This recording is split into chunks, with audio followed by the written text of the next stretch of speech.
In the heart of Paris,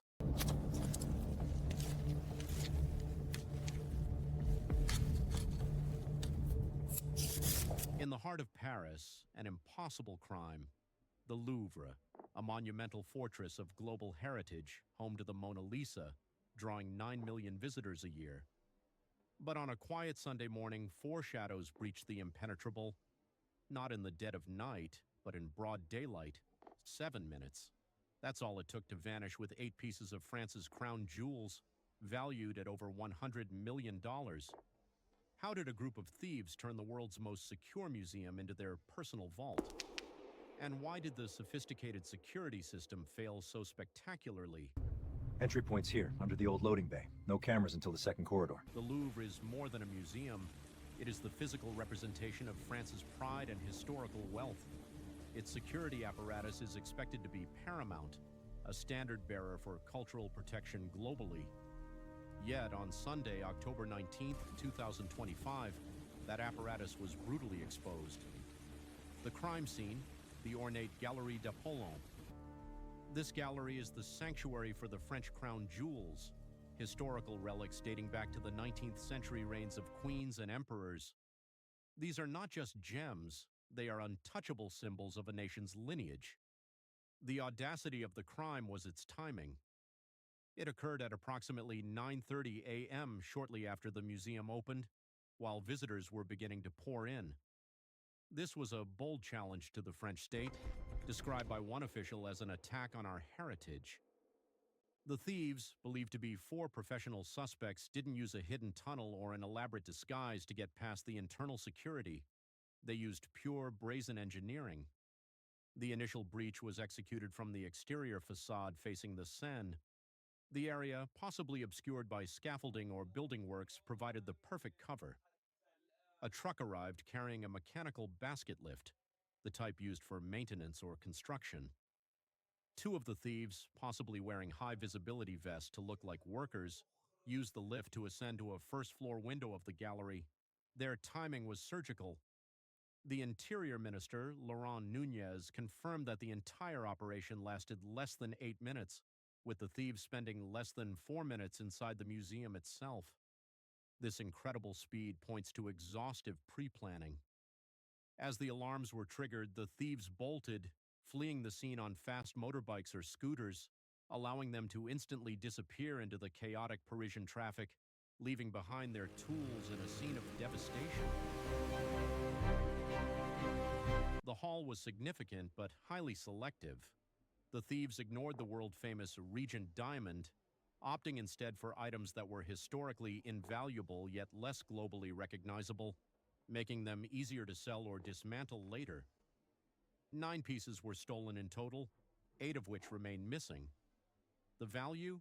An estimated 88 million euros, or $102 million. The centerpiece of the theft was the sapphire set, which belonged to 19th century French queens Marie-Amélie and Hortense. This included a tiara, a necklace, and a matching earring.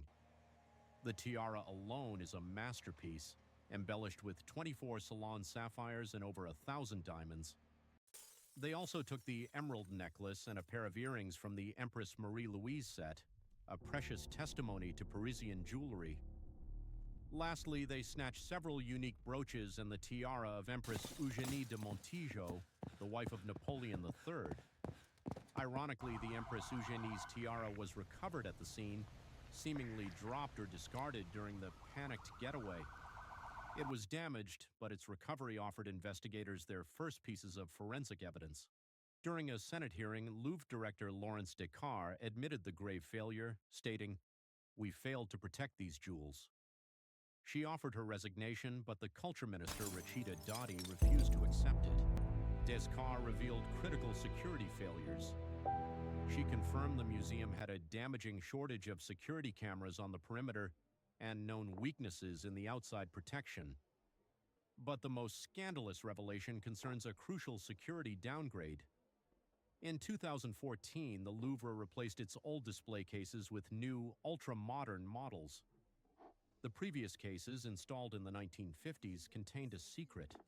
a concealed safe within the base that would automatically drop the jewels into an impenetrable vault upon an alarm. This life-saving security feature was removed to create a better aesthetic view for visitors. Had the old system remained, the jewels would have been secured in seconds. This suggests a culture where spectacle was prioritized over safety. The investigation immediately went global. Forensic teams secured DNA and fingerprints from the scene, and Interpol added the stolen items to its stolen works of art database, alerting law enforcement across 196 countries. The biggest fear now is the destruction of history. Art crime experts warn that while famous paintings are hard to sell, jewelry is different. If the thieves are successful, the gems will most likely be broken down for their parts. This process involves carefully removing the diamonds and sapphires, recutting them to destroy any identifying characteristics, and selling them individually on the black market. This process would erase their irreplaceable historical and cultural value forever. Alternatively, some analysts suggest the heist was commissioned by a wealthy, obsessive private collector who desires the pieces for a hidden collection. In this scenario, the jewels may be intact but are now hidden away, requiring massive diplomatic efforts for recovery. The sheer professionalism, speed, and targeted nature of the Louvre robbery immediately invoked the shadow of the world's most notorious jewel theft syndicate, the Pink Panthers.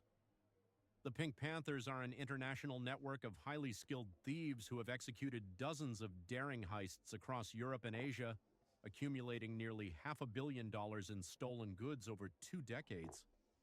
Their modus operandi often involves theatrical flair and rapid execution, similar to the 4-minute smash and grab at the Louvre. In fact, they earned their infamous name after an early heist where they hid a stolen diamond ring in a jar of face cream, just like the movie The Return of the Pink Panther.